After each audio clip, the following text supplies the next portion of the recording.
Hi, we're going to start with our final two panels. First, we'll have Lisa Fischman in a conversation, our director, with Elizabeth Ferrer, who's the class of 1980. And then we will not have a break, and we're going to go straight to our final panel, which will include four art historians talking about modern art and architecture. So without further ado, Lisa and Liz. So again, we're going to proceed conversationally, and I thought we might start with a question for Elizabeth about how you've come to this area of work. Well, thank you, Lisa, and I want to thank Lisa and Jay very much for organizing this, for this stupendous exhibition, and for this day. It's been really special, and I'm really honored to take part. So I think that what I got at Wellesley was a real classic education in Western art history, and I relished every minute of it. I'm from East LA. When I arrived at Wellesley, I had never left the state of California, and I think I'm one of those people that can truly say Wellesley changed my life. And the education that I got in art history was rigorous and very comprehensive. And then I moved to New York, and so much changed. I began to learn about contemporary art. I began to go to galleries. At that time, it was the Soho art scene. I began to meet artists. I wanted to get involved in everything. And I began to think less about being an art historian, at least working with historic subject matter, and I wanted to work with living artists. So I kicked around New York for a few years. I was very fortunate to be able to curate shows pretty early on. I think it was probably earlier back in those days as a young graduate to be able to work on shows.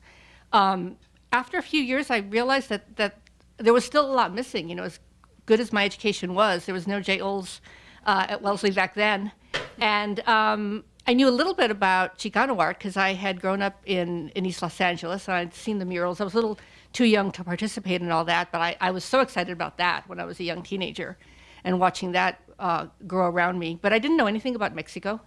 I still had a lot of family in Mexico. And so around '86, I said, I'm just going to go to Mexico. And I went cold. I went as a curator with the thought that I was going to curate an exhibition. I went around to the main galleries in Mexico City. I told everybody I was going to curate a big show that was going to travel all around the United States. I had no such plan. I had nothing. I just me saying that. And everybody opened their doors to me. One artist introduced another. One gallerist introduced another. People were very, very generous. I would bring empty suitcases to Mexico, just so I could bring back catalogs and postcards. And mind you, this was very much in the analog era. There were no digital files, there was no email, so everything was in print. But I did curate a show, so I put together a show of contemporary artists, and I contacted an organization called Independent Curators. It still exists. Their biggest mandate in those days was to curate shows, so they were like a museum without walls. And I was lucky at that point. At that point, it was the late 80s. There was a great rise in this thing that was then called multiculturalism, which basically means that museums were finally thinking that they needed to bring in new voices into museums and into curricula. So there was actually a real thirst for not quite so much Latin American art, but certainly for Mexican art. So this is the two catalogs of two early shows I did. Through the Path of Echoes, Contemporary Art in Mexico, which traveled to about 12 museums. And then when I was there, my passion has always been for photography, and I saw this amazing photography in Mexico, so I said, I'm going to do a photo show next. And I kept going to Mexico, met the greatest photographers, and did this next show, A Shadow Born of Earth, New Photography in Mexico, which really focused on sort of more non-conventional, so not straight photography, but more experimental ways of using photography. So for example, this photographer, Adolfo Patiño, who's on the cover, combining a childhood picture of himself and his brother with this heart, and then with these strings and photos. So this is actually an artwork that he made with his mother. So I did that and I was very, very fortunate. I was able to curate these exhibitions of Mexican art for about 10 years. And just had a really big national audience. And I sort of felt that was my niche. that I could bring art from Mexico to the United States and introduce Mexican artists to United States audience. A lot of these shows went to university galleries, so I was able to lecture a lot in universities and just really expose this newer Mexican art to new audiences. And then in the 90s, I came to the American Society. I've had a career where I've kind of fluctuated between being an independent curator and working for institutions. And the American Society is this amazing center for art of the Americas. And I was invited to be a staff member there, first as a assistant curator, then full curator, and eventually I became the director of the visual arts department. And in those days in the 90s, it was very exciting to be at the American Society because I think that what was happening was that there was an expansion in interest into art of the Americas in general, so there began to be more exhibitions of Latin American art, greater interest in Latin American art, and the American Society had really been the center for that. I mean, the American Society, when it was known for the Center for Inter-American Relations, really brought so many important artists, as Renee Adler just discussed, to the United States for the first time. So I began to go back to art history, and I curated this exhibition, The True Poetry, The Art of Maria Izquierdo. Maria Izquierdo is an artist who lived pretty much the same years as Frida Kahlo, is, I think, still very much seen in Kahlo's shadow, but she emerged as a painter in Mexico City in the late 20s and into the 30s and 40s, and she was very much part of that Mexican Renaissance, but with a very, very personal voice. I was so pleased in this show to see the two small works by Izquierdo, one which is more of a circus scene. She often went to circuses and depicted often women circus performers, but much of her work is very kind of enigmatic and private and personal. A lot of very small-scale works, like what you see in the galleries here. And then another important historic show that I did fairly early on, I was invited by Aperture to write a book about Lola Alvarez Bravo, who was a contemporary of both Frida Kahlo and Maria Izquierdo. Lola was married for a while to Manuel Alvarez Bravo. That's why she has that name. And Manuel actually taught her how to use the camera. But she became a photographer very much in her own right. She's often seen as Mexico's first female photographer, although there are some precedents before her. But she had a very, very long career. This actually started with a book, and then that became an exhibition that traveled fairly extensively again, including to the Smithsonian Institution. So I think we can probably start there in terms of my earlier background. So we were talking earlier about Latinx Yes. art and how you have come to think about defining that term. Right. So, I think I've always been interested in where the gaps are, what I don't know and what I don't see, and I think that's actually something that Wellesley prepared me for very well. It taught me how to, be a lifelong learner and how to investigate new subject matter and how to put that subject matter into an art historical context. So, it was very exciting. I've except for a few years in Texas, the majority of my career has been in New York, and there have been a great number of major exhibitions of Latin American art that have passed through. And I'm originally from LA, so I've gone back and forth and have also seen a lot of art in Los Angeles. But the one thing that was missing was that there just wasn't a lot of Latino artists being exhibited. And so we just had this quick conversation about Latinx versus Latino. So Latinx is the non-gender term from Latino, and I puzzle between the two. So I might switch between the two, but I got involved with this organization called Enfoco, which is started as an artist collective in the 1970s, Puerto Rican photographers whose works weren't being seen. And they became sort of a membership organization, and they grew to have exhibitions, give artist commissions. They've published this really wonderful magazine, Nueva Luz. So they were really focused on Puerto Rican photographers in Upper Manhattan, but then expanded nationally. And through my work with Enfoco, I did a lot of freelance projects for them. I just learned about all these photographers that I didn't know. I think, Latinx artists have had some exposure, more exposure. I think that's also a big gap in the way we understand the history of art in the United States. But if Latinx artists have been marginalized, I would say the photographers even more so.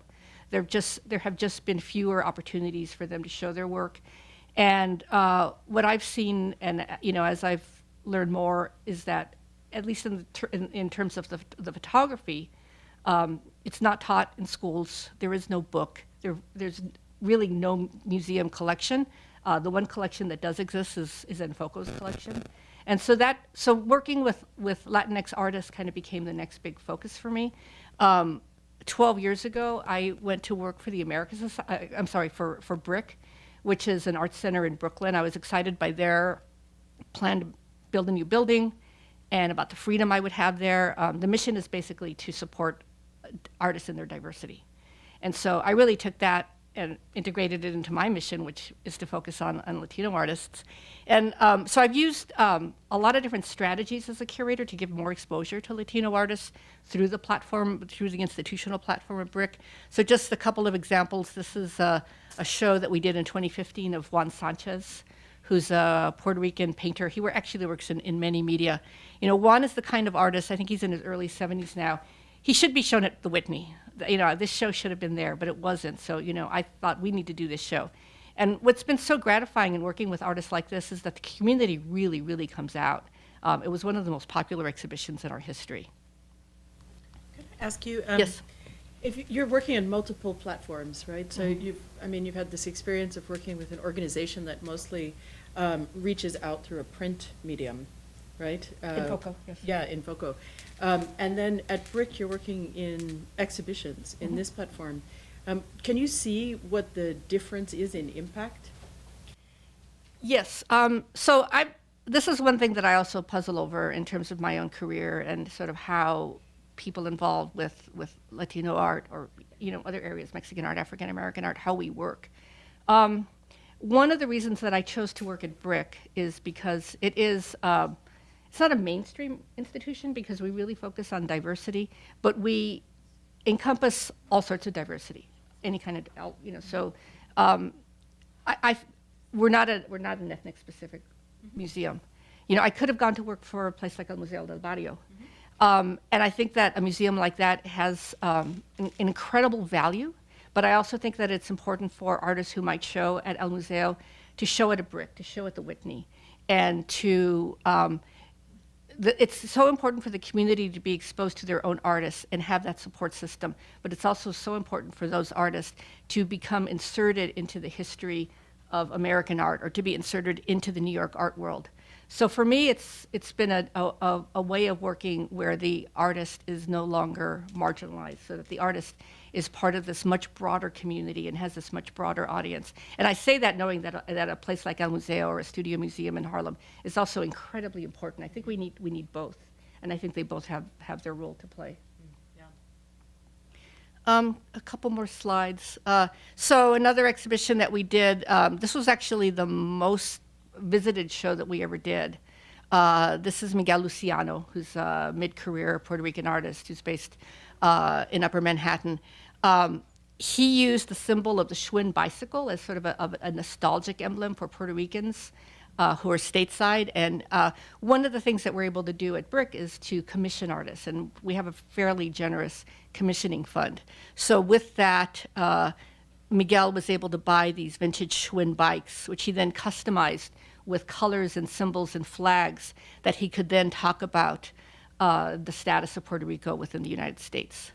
And so you see like these flags, like the Puerto Rican flag and the red, black, and green colors that refer to the Young Lords, which was an activist group in Spanish Harlem in the late 1960s. Or this bike in the center of the gallery, which he's customized with a third wheel. So it's a bike that can go both forward and backward. And in being able to do both, it can do neither. And so it sits still. And for him, that's the symbol of where Puerto Rico is at right now in the struggle of. And this was a show that we did before Hurricane Maria. So I think the issues that he was talking about in 2016, of course, have been greatly exacerbated since that time. Do you find that you're often working with issues of politics, of sort of nation-state politics, identity politics, gender politics? Yes, all. Yeah. And even though I've had the freedom to show a lot of Latinx artists at BRIC, we show artists internationally. I think that Brooklyn is probably the largest community of working artists in the world, and artists come from all over the world to work in Brooklyn. So the art scene in Brooklyn is incredibly international, and it's also BRIC's mission to be very relevant. So, I go where the artists take me, and it's very important in my art program that we touch on all those issues that are important to artists. Just another couple of slides from Miguel. And I love the way that looks, I have to say. It's just it was a gorgeous show.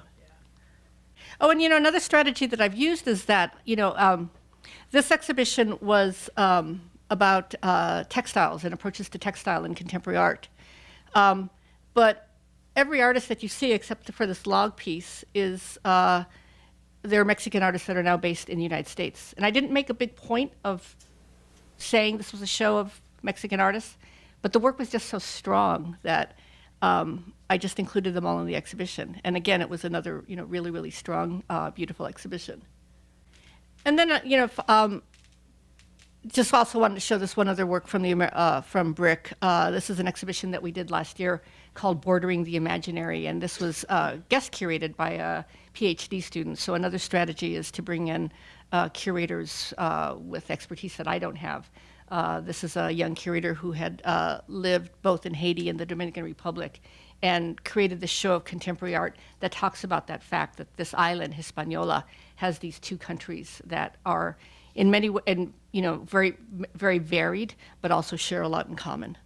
And this, again, was this incredibly popular show. So I think that this kind of institutional platform for students who are in the audience, I think it's important to try to use that as a tool of activism. And I've been pleased that BRIC has been very open to my doing that. Can I ask, how big is the space, by the way? The gallery space, we have two spaces. We have a 3,000 square foot gallery and about a 1,000 square foot project. Not huge. And just very quickly, I've also brought in a lot of Latinx performance artists. So this artist, Alicia Grullon, did an 11-hour reenactment of a Texas senator's filibuster against an abortion bill. So she performed for 11 hours following the rules of the Texas State Congress. So this is, a clearly very political artwork, and performing Wendy Davis's filibuster as a Latino woman brought a whole new layer of meaning to it. And then Sean Leonardo creating a work that had to do with police violence, using a local drumline as his kind of soundtrack. And what is this? So the other thing that I've been working on in terms of, I've talked about the gap and in terms of what we understand in terms of the history of American photography and what we understand in Latino art. So I've been working on a book on the history of Latino photography in the United States. And I've been working on this book for a really long time. I work on it nights and weekends. And so this is a woman named Epifania Guadalupe de Vallejo. She was born in California when it was still Mexico in 1835. And she began to work with a daguerreotype camera in the 1840s. So she was definitely one of the very, very first photographers in the state of California. And the fact that she was Mexican and a woman, to me, is astounding. I mean, I'm not saying that she had this magnificent career, but I'm saying that we don't know this name. And when we read standard histories of photography, she simply isn't included. And so I feel that for me, she's just so emblematic of this unknown history that needs to be, that people need to know about. If you're interested in photography and the history of photography, that Latino voice needs to be included. Could you talk a little bit about her subjects? What did she photograph? Her subjects were mainly her family. She was very wealthy, and she only photographed for a few years. Mm-hmm. And I think most of her work is lost. There may be a couple of works in a historical society in the Sonoma area where her family had a huge ranch. How did you come across her? I do a lot of Google research, and she is included in an encyclopedia of photographers of the West. So it's not that she's unknown; it's just that she's kind of relegated to the dustbin of history. There needs to be an understanding that Latinos have been involved with the history of photography since the very beginning. Just the way Latinos have been artists, for generations. And there has been a great deal of attention paid to contemporary artists, and that's my field, and I'm glad that more museums are focusing more on Latino contemporary art. I think one really excellent example was Pacific Standard Time, which was a huge initiative of the Getty last year with I don't know how many, dozens and dozens of exhibitions at museums all across Southern California. And some of those exhibitions are now traveling around the United States, and there were many catalogs and conferences and convenings. And that was only thanks to a very, very generous budget from the Getty.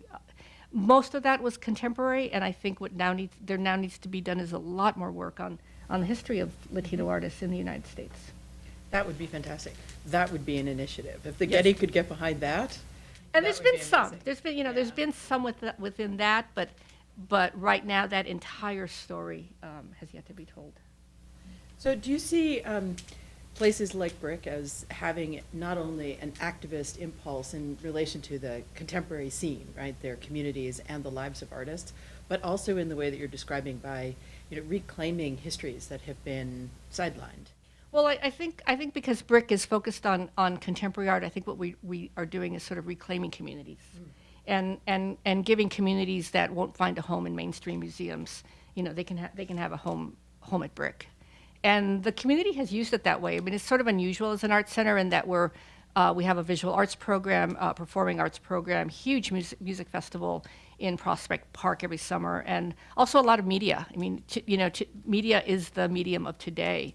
And so, we teach media to young people and adults. It's all very inexpensive. We also have television stations, cable stations, where that media can be streamed.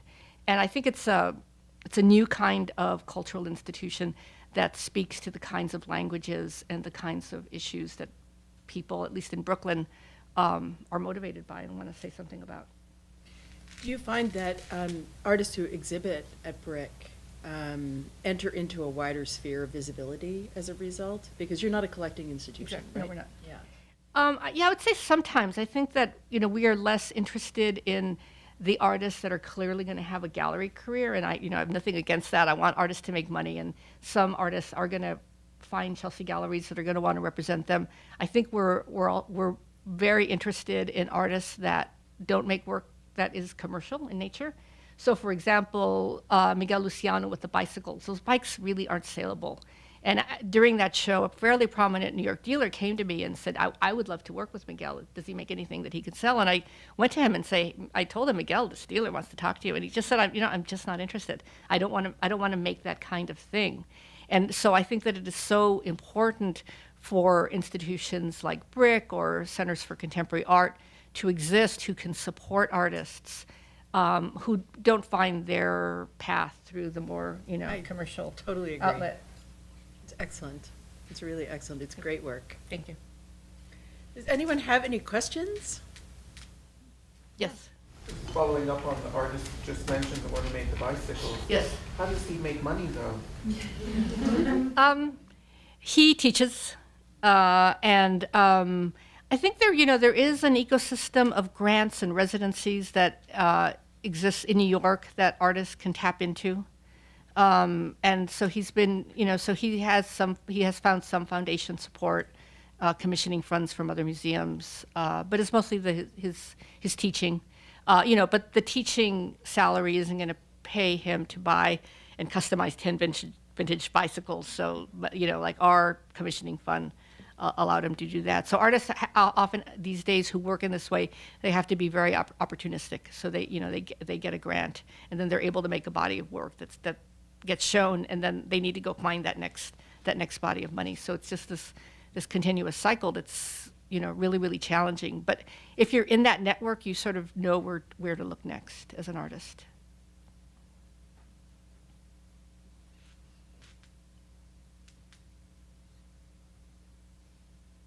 Yes.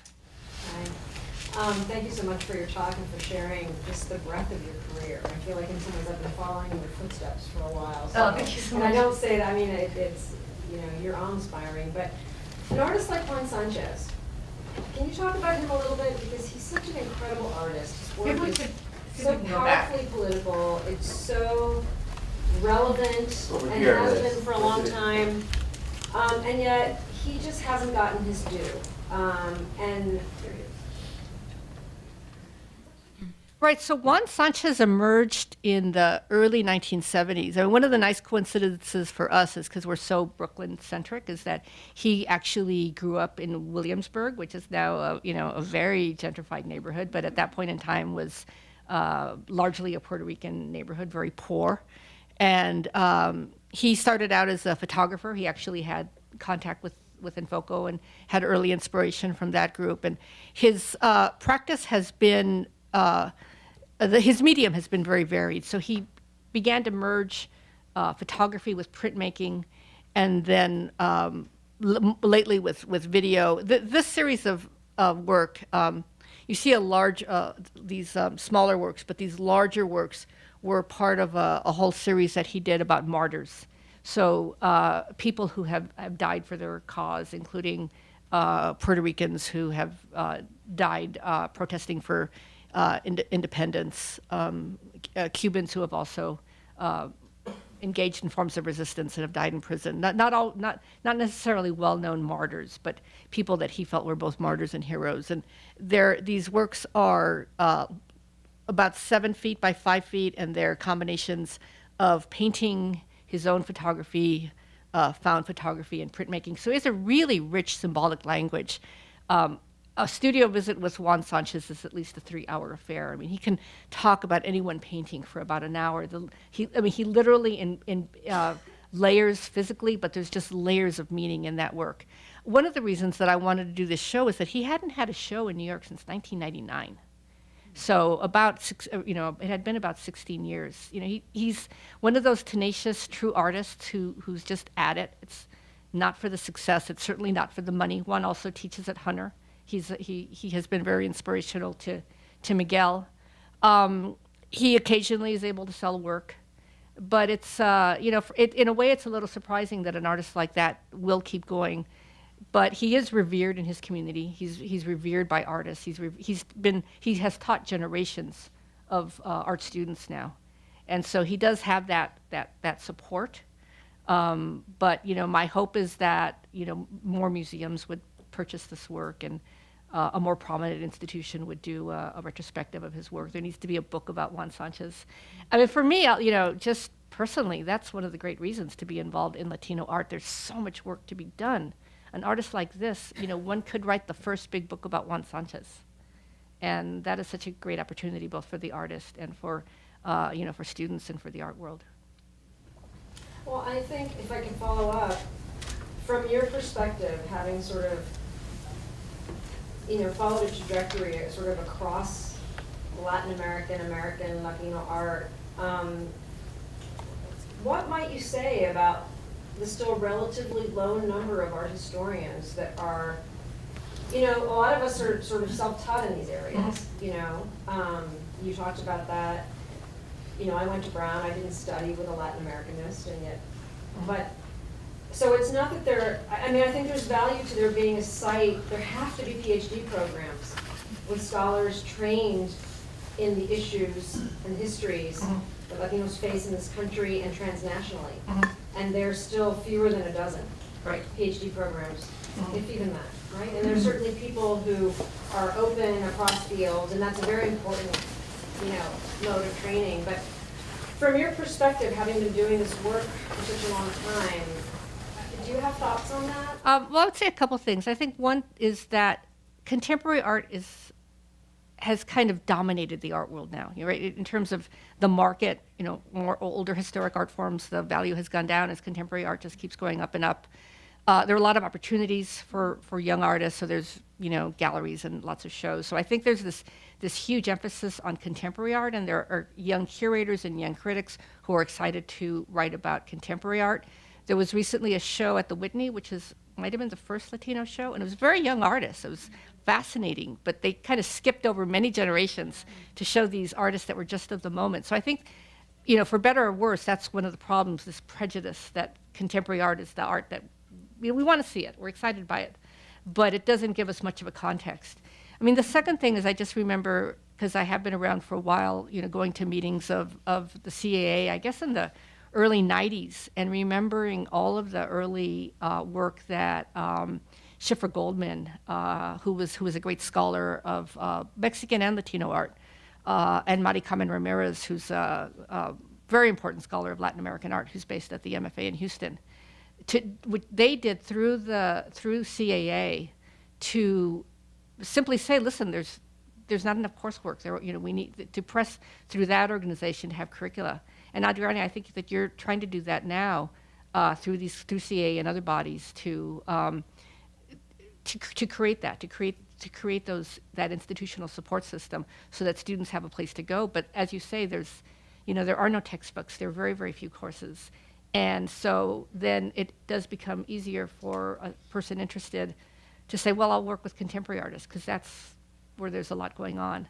But that earlier history hasn't been written yet. And the sort of necessity of sort of training as a historian, I'm not deriding emphasis on contemporary, but I think that that's why people like Juan Sanchez get skipped over, because he's been doing this work for 40 years. Exactly. And there's a very deep history of his own identity as a Black Puerto Rican, born in New York.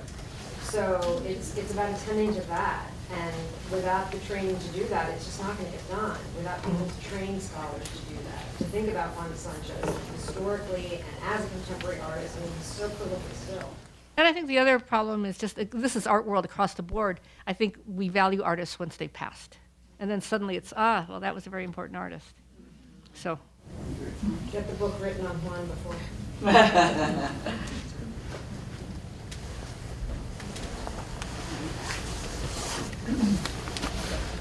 Thank you very much.